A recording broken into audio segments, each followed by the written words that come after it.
Hi friends, எல்லாருக்கும் நமஸ்காரம்.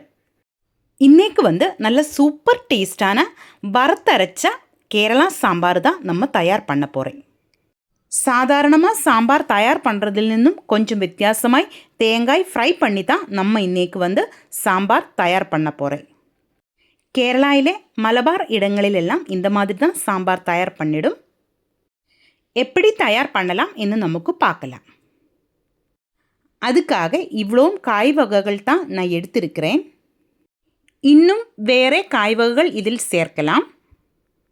முருங்கைக்காய், கத்திரிக்காய், வெண்டைக்காய் எல்லாமே இந்த சாம்பாரில் சேர்க்கலாம்.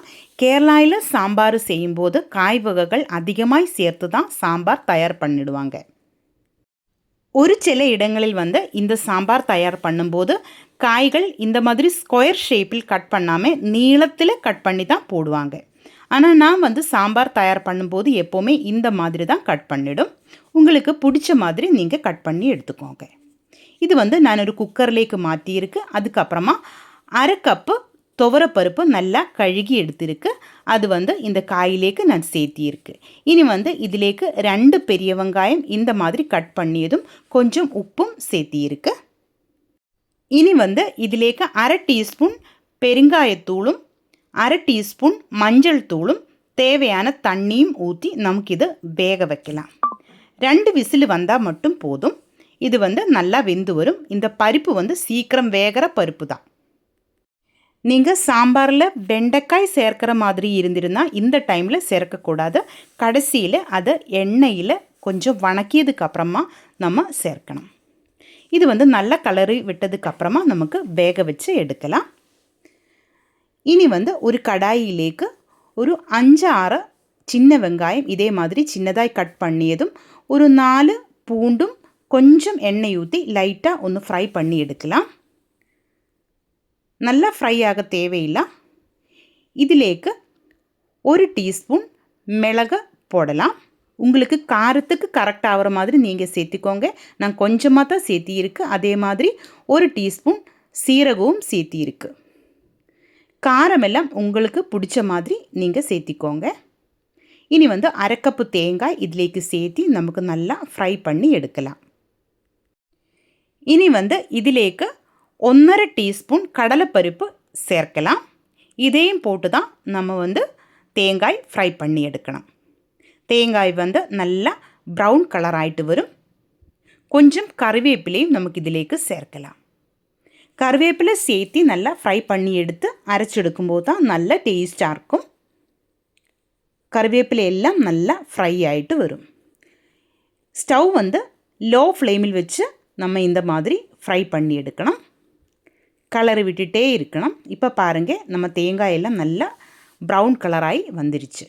இனி இதிலேக்கு 2 டீஸ்பூன் வரமிளகாத்தூள், 1/2 டீஸ்பூன் மஞ்சள் தூள், 2 டீஸ்பூன் கொத்தமல்லி தூள், 1/2 டீஸ்பூன் வெந்தயம் தூள் இவ்வளோ போட்டு நமக்கு நல்லா வணக்கி எடுக்கலாம். கூட 1/2 டீஸ்பூன் பெருங்காயத்தூள் சேர்க்கலாம். நம்ம காயிலும் பெருங்காயத்தூள் சேர்த்தி இருந்தது.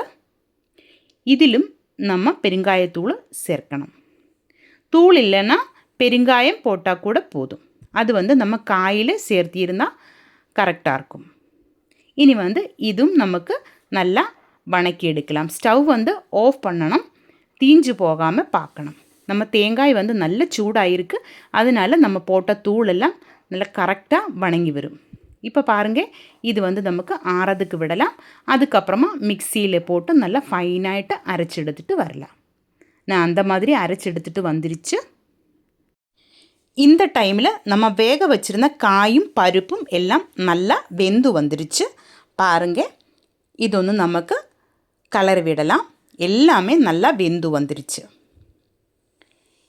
இனி நமக்கு இது அடுப்பில் வச்சு ஒன்று கொதிக்க விடலாம். அதுக்கப்புறமா நம்ம அரைச்சி வச்சுருந்த தேங்காய் கூட்டு இதிலேக்கு சேர்த்தி நல்லா மிக்ஸ் பண்ணி எடுத்து கொதிக்க விடலாம். இது நல்லா கொதித்து வரும்போது ஒரு லெமன் சைஸில் புளி நான் ஊற வச்சுருந்தது அது நல்லா புளிஞ்சு எடுத்ததுக்கப்புறமா அந்த தண்ணி இதிலேக்கு நமக்கு ஊற்றலாம். நான் இதிலேக்கு தக்காளி சேர்க்கலாம்.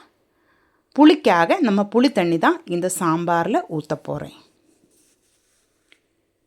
பாருங்கள், இந்த புளித்தண்ணி நமக்கு இந்த சாம்பார்லேக்கு ஊற்றி நல்லா கொதிக்க விடலாம். இப்போ பாருங்கள், நான் புளித்தண்ணி ஊற்றியிருக்கு. நல்லா கலர் விட்டதுக்கு அப்புறமா கொதிக்க விட்டுக்கலாம். இப்போ பார்க்கும்போது நம்ம சாம்பாரில் கிரேவி வந்து நல்லா அதிகமாக தண்ணி இருக்கிற மாதிரி தான் தோணும். ஆனால் இது வந்து ஆறும்போது நல்லா திக்காயிட்டு இருக்கும். நம்ம பருப்பு இதிலேக்கு சேர்த்திருக்கு, அதே மாதிரி நம்ம தேங்காய் அரைச்சி ஊற்றியிருக்கு. அதனால இது வந்து ஆறும்போது நல்லா திக்காயிட்டு இருக்கும். எனக்கு வந்து உப்பு கொஞ்சம் கம்மியாக இருந்தது, அதனால இப்போ கொஞ்சம் உப்பு கூட நான் சேர்த்தியிருக்கு. நம்ம காயில் உப்பு போட்டு தான் வேக வச்சது. நம்ம காய் எப்போவுமே வேக வைக்கும்போது உப்பு போட்டு தான் வேக வைக்கணும். அப்போ காயிலெல்லாம் உப்பு நல்லா பிடிக்கும். இப்போ வந்து நல்லா கொதிச்சு வந்துடுச்சு.